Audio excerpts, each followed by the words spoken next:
بسم اللہ الرحمن الرحیم وبہ نستعین انہ خیر ناصر ومعین وصلی اللہ علی محمد واہل بیتہ الطیبین الطاہرین۔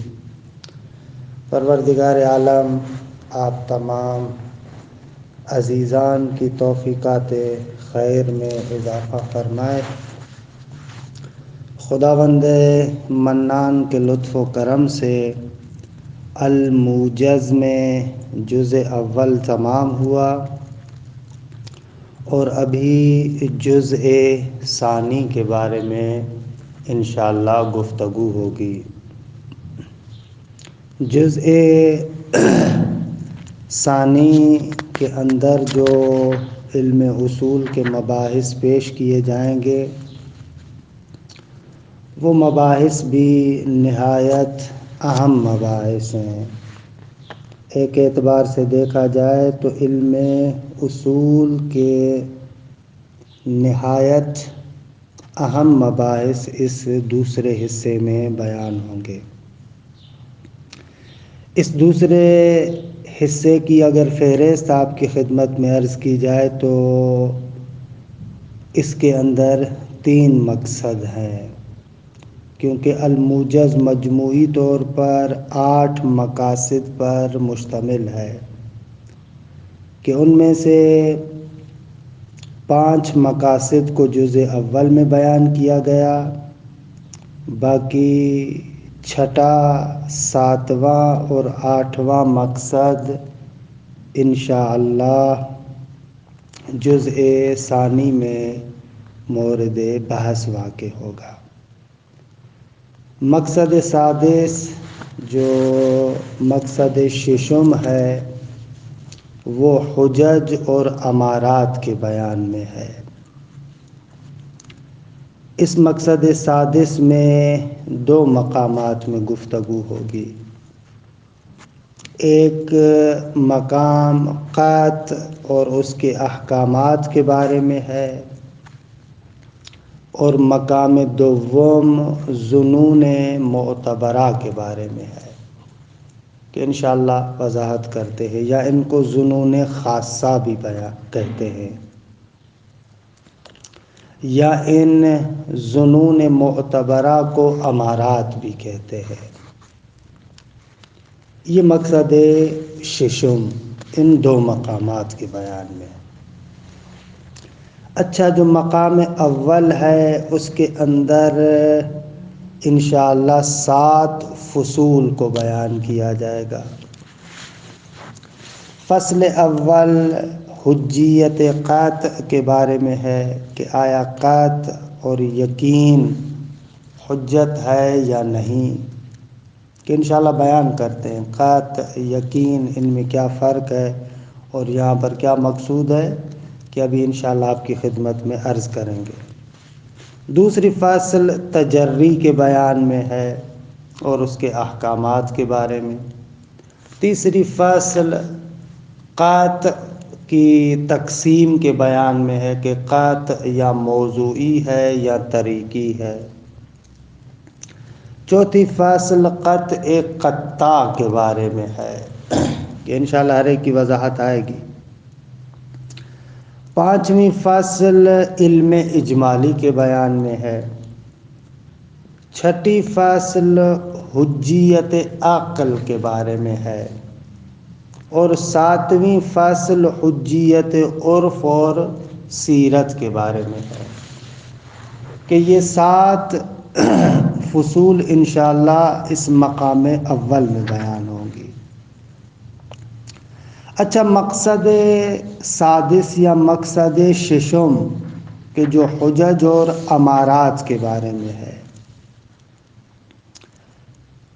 مقدمتاً یہاں پر 2-3 چیزوں کا معنی کرنا ضروری ہے کہ حجت کسے کہتے ہیں، حجت کے کتنے معانی ہیں، اور ہمارا مقصود یہاں پر کیا ہے، اور اسی طریقے سے امارہ کسے کہتے ہیں۔ اس کی اجمالی وضاحت کرنا ضروری ہے تاکہ ہمارے لیے عنوان بحث روشن ہو سکے۔ پہلا نقطہ حجج یعنی کیا؟ حجج حجت کی جمع ہے، اور حجت یعنی ما یحتج به علی الغیر۔ حجت یعنی جس کے ذریعے سے انسان غیر پر احتجاج کرتا ہے، اسے کہتے ہیں لغت میں حجت، یا حج غلبے کے معنی میں بھی آتا ہے۔ حجت یعنی وہ وسیلہ کہ جس کے ذریعے سے انسان اپنے خصم پر غلبہ پیدا کرتا ہے۔ اچھا، اس حجت کی 3 قسمیں ہیں، یا آپ کہیں حجت کے 3 معانی ہیں اور 3 اصطلاحیں ہیں۔ ایک حجت عقلی، یا بعض نے اس کو حجت لغوی کے اعتبار سے بھی تعبیر کیا ہے۔ ایک حجت عقلی، ایک حجت منطقی، اور ایک حجت اصولی۔ یہ حجت کے 3 اطلاقات ہیں کہ جن کو مصنف نے الموجز میں تو بیان نہیں کیا استاد جعفر سبحانی نے، لیکن اپنی دوسری کتابوں میں دوسری جگہوں پر اس نقطے کو بیان کیا ہے۔ جو آپ کے سامنے بیان کر رہا ہوں یہ خود استاد جعفر سبحانی کا بیان ہے۔ حجت عقلی یعنی ما یحتج بہ المولا علی العبد و بالعکس۔ حجت عقلی سے یہ مراد ہے، یعنی وہ شے کہ جس شے کے سبب مولا بندے پر احتجاج کر سکتا ہے اور بندہ مولا کے سامنے عذر پیش کر سکتا ہے، اسے کہتے ہیں حجت عقلی۔ دوسرے الفاظ میں حجت یعنی جو قاطع عذر ہے، عذر کو ختم کر دے۔ مثال، مولا قیامت کے دن ایک بندے کو کہے کہ تو نے مثلا نماز کیوں نہیں پڑھی، جبکہ تم تک نماز کا حکم پہنچ چکا تھا، میں نے اپنے رسولوں کے ذریعے سے تم لوگوں تک نماز کے وجوب کو پہنچایا تھا اور تم تک بھی یہ بات پہنچی تھی، تمہیں یقین تھا یا کسی معتبر طریقے سے تمہارے پاس وہ بات پہنچی بھی تھی، لیکن پھر بھی تو نے اس کا عصیان کیا، اس کو انجام نہیں دیا، تو اب یہ بندہ وہاں پر کوئی بھی عذر پیش نہیں کر سکتا۔ یہاں پر مولا اس عبد پر احتجاج کر سکتا ہے، حجت لے کر آ سکتا ہے کہ کیوں نہیں تو نے نماز کو پڑھا، جبکہ نماز کا حکم تب تم تک پہنچا تھا، یعنی تمہیں یقین ہو گیا تھا یا کسی معتبر طریقے سے تم تک پہنچ چکا تھا، خلاصہ تجھے پتا تھا پھر بھی تو نے نماز کو ترک کیا۔ ٹھیک ہے، اسے کہتے ہیں حجت عقلی۔ یا عبد مولا کے سامنے عذر لا سکتا ہے، مولا کہے کہ تو نے فلاں کام کیوں کیا تھا، بندہ کہے گا کہ مولا میرے اعتبار سے وہ کام حرام نہیں تھا، اچھا میں نے تو اس کو حرام قرار دیا تھا، خدا ایسے کہہ سکتا ہے میں نے تو اس کو حرام قرار دیا تھا، تو بندہ وہاں پر عذر پیش کر سکتا ہے کہ مولا مجھ تک یہ حرمت نہیں پہنچی تھی، یعنی نہ مجھے اس کی حرمت کا یقین تھا اور نہ ہی کسی معتبر طریقے سے مجھ تک پہنچی تھی، لہذا وہاں پر وہ عذر پیش کر سکتا، اسے کہتے ہیں حجت عقلی۔ پس حجت عقلی سے مراد یہ ہے کہ ما یحتج بہ المولا علی العبد او بالعکس۔ اس معنی میں حجت جو ہم ابھی پیش کر رہے ہیں، اس معنی کے اعتبار سے کہ انشاءاللہ ذکر کرتے ہیں کہ کس کس پر اس حجت کا اطلاق ہوتا ہے۔ دوسرا حجت کا جو اطلاق یا معنی ہے وہ علم منطق میں، علم منطق میں حجت دلیل کو کہتے ہیں، جو قیاس آپ بناتے ہیں نا اس کو حجت کہتے ہیں. یا مثلا اگر استقراء ہو، اگر تمثیل ہو، اگرچہ منطق میں بیان کرتے ہیں کہ تمثیل مفید ظن ہے، حالانکہ بلکہ بعض جگہوں پر تو مفید ظن بھی نہیں ہے، تمثیل کی کوئی اہمیت نہیں ہے. اسی طریقے سے استقراء میں بھی غالباً استقراء ناقص ہوتا ہے، اس کی بھی اہمیت نہیں ہے کیونکہ مفید ظن ہے. اور ان الظن لا یغنی من الحق شیئا. بس وہاں پر جو کہتے ہیں معتبر ہے حجت میں سے، وہ قیاس ہے یا استقراء تام ہے، کہ استقراء تام کی بازگشت بھی قیاس کی طرف ہوتی ہے. تو یہ علم منطق میں حجت کہتے ہیں. مثلا صغرا اور کبرا یہ دونوں حجت ہیں، درست ہے. البتہ علم منطق میں کبھی کبھار مجموع صغرا اور کبرا کو حجت نہیں کہتے، بلکہ فقط حد وسط کو بھی حجت کہتے ہیں. یہ بھی ہے. علی ای حال یہ علم منطق کے اندر ہے. آپ کو مشہور مثال العالم متغیر والمتغیر حادث فالعالم حادث. عالم متغیر ہے اور ہر متغیر حادث ہے، نتیجہ یہ کہ عالم حادث ہے. اچھا، یہ آپ کہاں پڑھ چکے ہیں؟ یہ آپ پڑھ چکے ہیں علم منطق میں، کہ مشہور قول کے مطابق یہ صغرا اور کبرا حجت کہلاتے ہیں، یا بسا اوقات خود اس حد وسط کو بھی حجت کہا جاتا ہے جو ثبوت اکبر للاصغر کا باعث بنتی ہے. کہ یہ ساری چیزیں آپ علم منطق میں پڑھتے ہیں. یہ ہو گئی حجت منطقی. آ جائے حجت اصولی کی طرف. حجت اصولی سے کیا مراد ہے؟ حجت اصولی یعنی ایک ایسی دلیل کہ جس دلیل کو عقل مستقل طور پر نہیں سمجھتی، لیکن شارع نے یا عرفی موالی نے، موالی عرفی، موالی وہی مولا کی جمع، نہ کہ ہمارے معاشرے والے موالی، موالی عرفیہ یا شارع نے آ کر اس کو حجت قرار دیا ہے. عقل اس کی حجیت کو مستقل طریقے سے نہیں سمجھتی، لیکن شارع نے کہا کہ ٹھیک ہے میرے نزدیک یہ حجت ہے.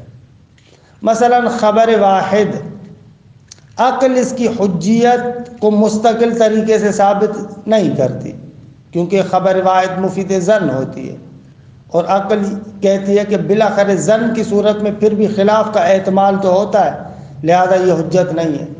لیکن شارع آ کر کہے کہ بھائی نہ، خبر واحد حجت ہے. مثلا اگر ہم نے اس آئے نبا سے استفادہ کیا، ان جاءکم بفاسق بنبأ فتبینوا، بس اگر عادل خبر لے کر آئے تو آپ اس خبر پر عمل کر سکتے ہیں، کہ انشاءاللہ تفصیلی بات خبر واحد کے بارے میں آئے گی. یہ ہو جائے گی حجت اصولی. کہ حجت اصولی امارات کو شامل ہے، یا جن کو آپ کہیں ظنون معتبرہ کو شامل ہے، کہ خود عقلی طور پر مستقل طور پر وہ حجت نہیں ہے، لیکن شارع یا عرف موالی عرفی آ کر اس کو حجت مانتے ہیں، حجت قرار دیتے ہیں. یہ حجت کے تین اطلاقات جو خود استاد جعفر سبحانی نے اپنے دوسرے آثار میں، مثلا الوسیط میں بھی اسی مطلب کو لکھا ہے، اور المفصل، کہ یہ الموجز سے پہلے کتاب لکھی گئی تھی، وہ تفصیلی کتاب المفصل اور الوسیط، وہاں پر یہ نقطہ استاد جعفر سبحانی نے بیان کیا ہے کہ پس حجت کی یہ تین معانی. دوسرا نقطہ یہ کہ جب ہم حجت کہتے ہیں، علم اصول میں بہت زیادہ لفظ حجت حجت بھی استعمال ہوتا ہے. اس کے لیے کبھی کبھار آسان لفظوں میں کہتے ہیں حجت یعنی جو منجز اور مؤذر ہے. یہ جملہ بھی آپ بہت زیادہ سنتے ہیں، حجت یعنی جو منجز بھی ہے اور مؤذر بھی ہے. اصلا علم اصول میں جب آپ وارد ہوتے ہیں، کبھی کوئی آپ سے معنی پوچھتا ہے کہ قیاس حجت ہے یا حجت نہیں ہے، قط حجت ہے یا حجت نہیں ہے، خبر واحد حجت ہے یا حجت نہیں ہے، تو وہاں پر ان کی مراد منجزیت اور معذریت ہوتی ہے۔ اچھا، یہ منجزیت یعنی کیا، معذریت یعنی کیا؟ منجز ہے، اس کا مقصد یہ ہے کہ اگر ایک حکم شارع کی جانب سے آپ تک پہنچا اور وہ حکم واقع کے مطابق بھی ہے، ایک حکم شارع کی جانب سے آپ تک پہنچا اور وہ حکم کیا ہے، واقع کے مطابق بھی ہے، تو آپ کی ذمہ داری بنتی ہے کہ آپ اس حکم کی اطاعت کریں۔ اگر آپ کے اندر وہ سارے شرائط ہیں تو آپ کو اس حکم کی اطاعت کرنی ہوگی۔ اگر آپ اس حکم کی اطاعت نہیں کریں گے بلکہ مخالفت کریں گے تو آپ قیامت کے دن مستحق عقاب ہوں گے، یعنی آپ استحقاق رکھیں گے کہ آپ کو عقاب دیا جائے کہ مولا کے حکم کی مخالفت کی ہے۔ بس منجزیت کا خاصہ یہ ہے کہ اگر اس منجز شے کی مخالفت کی جائے تو استحقاق عقاب آتا ہے۔ مولا نے آپ کو کہا کہ خبر واحد پر عمل کریں، خبر واحد نے آپ کو آ کر کہا کہ روز جمعہ آپ پر واجب ہے، مثلا آپ جمعے کو نہیں پڑھتے تو آپ مستحق عقاب ہے۔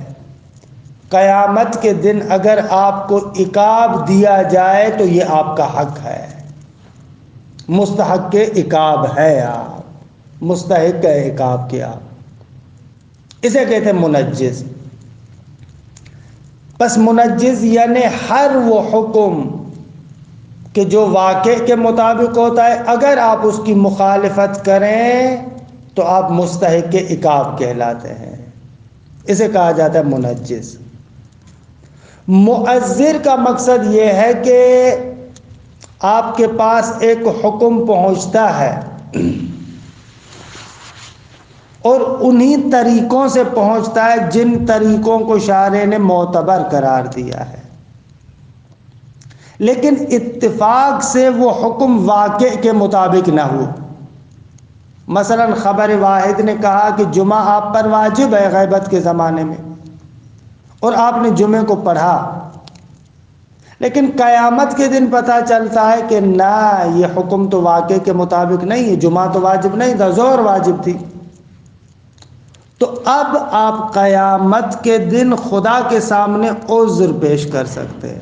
پروردگار عالم اگر آپ کو کہے کہ کیوں نہیں آپ نے نماز جمعہ کو چھوڑ کر نماز ظہر کو پڑھا، تو آپ کہہ سکتے ہیں کہ مولا میری ذمہ داری یہ تھی کہ میں امارے پر، خبر واحد پر عمل کروں، خبر واحد پر میں نے عمل کیا، اب وہ واقعے کے مطابق نہیں ہے تو اس میں میرا قصور نہیں ہے، لہذا قیامت کے دن عذر پیش کر سکتا ہے، اس کو کہتے ہیں معذر۔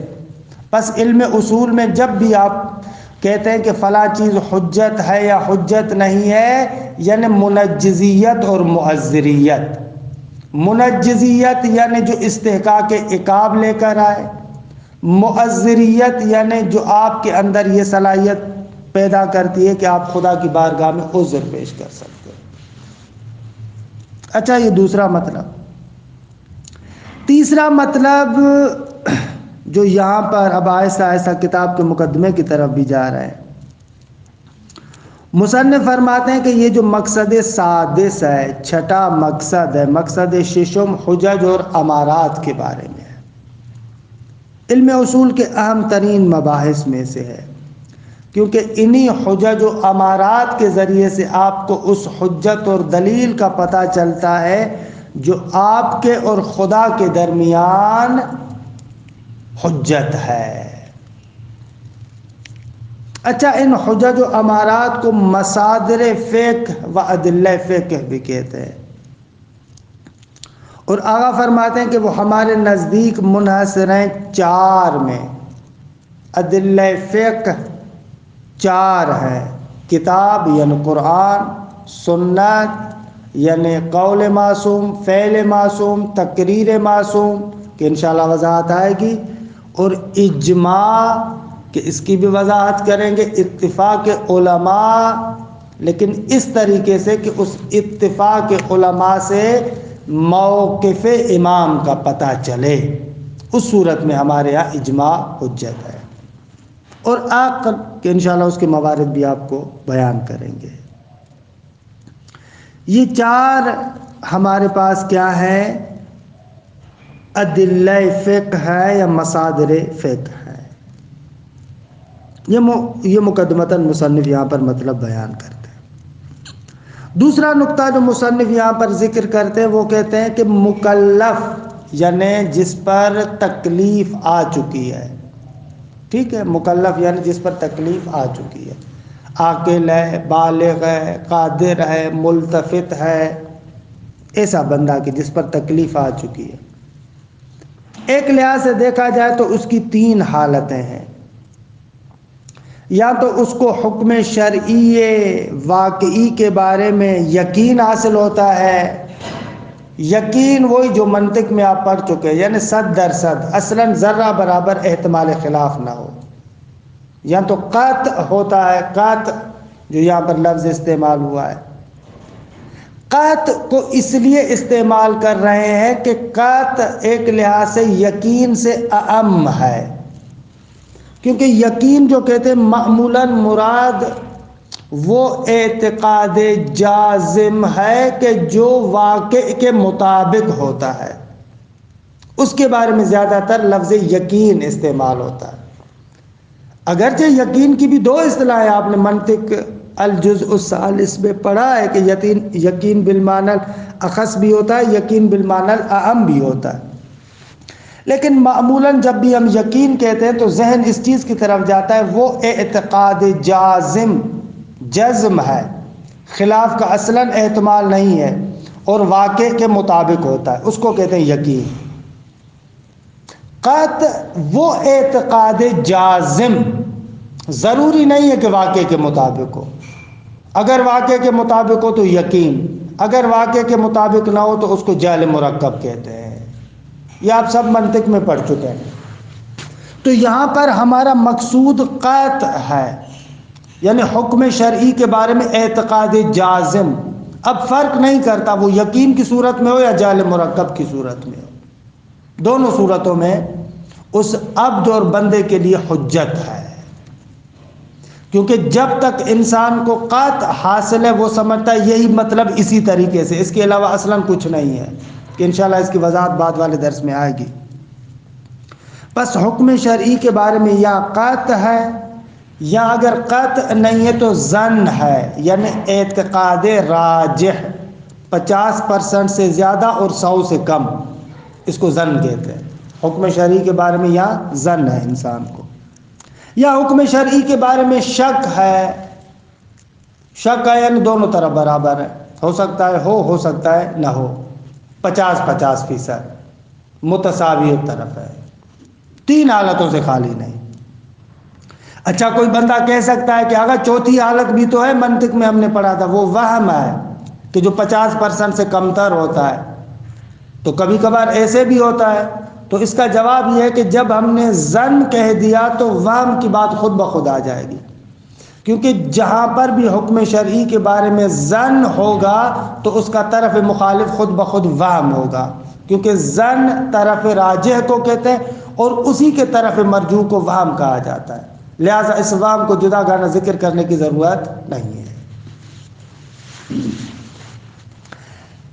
اچھا اگر انسان کو قطع حاصل ہو جائے، یقین حاصل ہو جائے تو اسی کے مطابق انسان عمل کرے گا، اور اگر انسان کو ظن ہو حکم شرعی کے بارے میں تو کہتے ہیں کہ اس ظن کی دو صورتیں ہیں، یا اس ظن کے بارے میں دلیل قطعی موجود ہے، یعنی دلیل قطعی نے آ کر کہا ہے کہ یہ ظن حجت ہے، یا ہمارے پاس دلیل قطعی نہیں ہے اس کی حجیت پر۔ اگر ظن کی حجیت پر دلیل قطعی ہو تو وہ ظن بھی حجت ہوگا اور اس پر عمل کرنا ضروری ہوگا، اور ایسے ظنون کو کہا جاتا ہے ظنون خاصہ، یا ظنون معتبرہ، یا ان کو امارات بھی کہتے ہیں۔ اور اگر ظن پر دلیل قطعی موجود نہ ہو تو پھر وہ ظن شک کے حکم میں ہو جائے گا، کہ انشاءاللہ شک والی صورت میں مکلف کو اصول عملیہ کی طرف رجوع کرنا پڑے گا، کہ تفصیلات انشاءاللہ بعد والے مقصد میں یعنی مقصد سادس میں آئیں گی، کہ اگر انسان شک ہو اس کو حکم شرعی کے بارے میں، تو اسے کیا کرنا ہے؟ اس کو رجوع کرنا پڑے گا اصول عملیہ کی طرح۔ دیکھیں اس عبارت کا ترجمہ کر لیں۔ المقصد السادس الحجج والامارات، فرماتے ہیں کہ مقصد ششم اور چھٹا مقصد حجج اور امارات کے بارے میں ہے۔ وَهَذَا الْمَقْصَدُ مِنْ أَهَمِّ الْمَقَاصِدِ فِي عِلْمِ الْأُصُولِ، کہتے ہیں کہ علم اصول کے مقاصد میں سے اہم ترین مقصد ہے۔ کیوں؟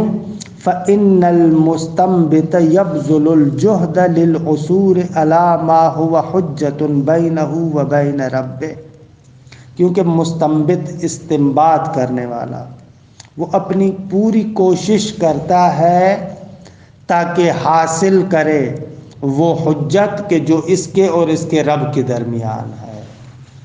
درست ہے، یبذل الجہد یعنی کوشش کو بذل کرتا ہے، استعمال کرتا ہے، کس چیز پر؟ للعصور، تاکہ اطلاع پیدا کرے، حاصل ہو۔ کیا حاصل ہو؟ کس چیز پر عصور پیدا کرے؟ الا ما ہوا، اس شے پر کہ جو حجت ہے اس کے درمیان اور اس کے رب کے مابین۔ فیصاب ان اصاب الواقع، اگر اس حجت پر اس نے عمل کیا اور وہ واقع کے مطابق ہے تو اس کو اجر ملے گا۔ وَيُعَذَّرُ إِنْ أَخْطَأَ، اور اگر وہ حجت خطا ہے، واقع کے مطابق نہیں ہے، تو خدا کی بارگاہ میں عذر پیش کر سکتا ہے۔ یعنی وہ حجت منجزیت بھی رکھتی ہے، معذریت بھی رکھتی ہے۔ منجزیت اس صورت میں جب واقع کے مطابق ہو، معذریت اس صورت میں جب واقع کے مخالف ہو۔ وقد يعبر عن هذا الباس بمصادر الفقه وأدلته، اس باس کو چہ بسا کہا جاتا ہے مصادر فقہ اور ادلہ فقہ بھی۔ وَهِيَ عِنْدَنَا مُنْحَصِرَةٌ فِي أَرْبَعٍ، ہمارے نزدیک یہ چار میں منحصر ہیں: الکتاب والسنہ، الاجماع والعقل، کہ یہ اربع سے بدل باز ہے، کتاب، سنت، اجماع اور عقل۔ وَهِيَ مُعْتَبَرَةٌ عِنْدَ كِلَا الْفَرِيقَيْنِ، شیعہ سنی دونوں کے پاس معتبر ہیں، ما اختلاف بینہم، البتہ اس اختلاف کے ساتھ، فی سعت حجیت العقل، کہ ان کے مابین حجیت عقل کے بارے میں برحال اختلاف ہے، کہ ان کے نزدیک حجیت عقل کا دائرہ کہاں تک ہے اور ہمارے پاس کہاں تک ہے۔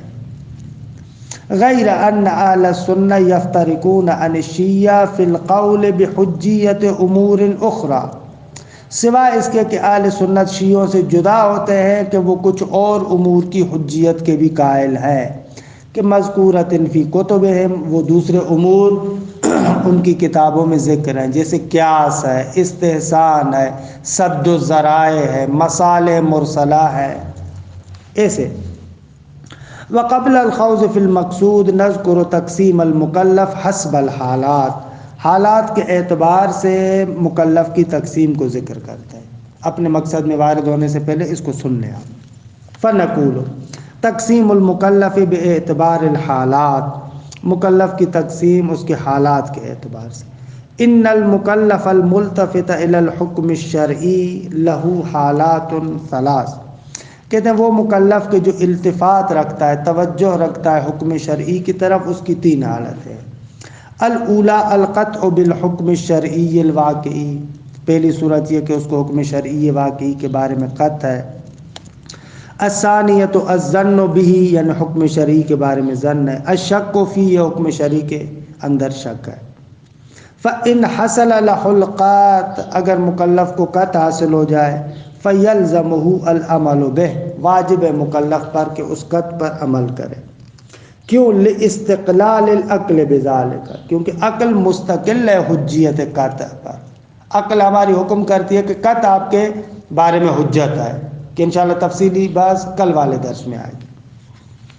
فیصاب عند الموافقہ، اگر وہ قطع واقع کے موافق ہے تو اس کو اجر ملے گا، ویعذر عند المخالفہ، اور معذور ہوگا اگر وہ واقع کے برخلاف ہو، یعنی جعل مرکب نکل جائے، کہ اس کی وضاحت کل کریں گے انشاءاللہ۔ شأن کل حجت، ہر حجت کی شأنیت کی طرح، ہر حجت اسی طریقے سے ہے نا کہ یا منجز ہے یا معذر ہے، یہ قط کی صورت میں۔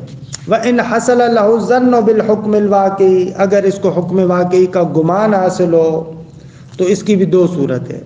فَإِنْ قَامَ الدَّلِيلُ الْقَطْعِيُّ عَلَى حُجِّيَّةِ ذَلِكَ الظَّنِّ، یا تو اس ظن کی حجیت پر دلیل قطعی قائم ہے، کا خبر الواحد، جیسے خبر واحد مثلا، یجب العمل بہ، خبر واحد کی حجیت پر دلیل قطعی موجود ہے لہذا اس پر عمل کرنا واجب ہے۔